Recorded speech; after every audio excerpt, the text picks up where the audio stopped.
done something slightly different.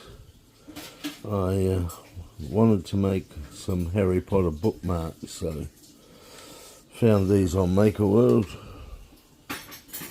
put a little hole in them, and they came out really well using black, blue and white.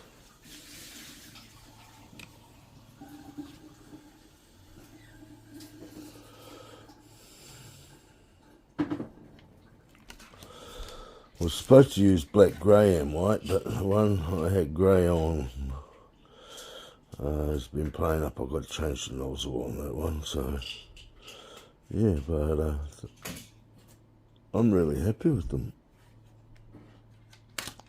Came out awesome.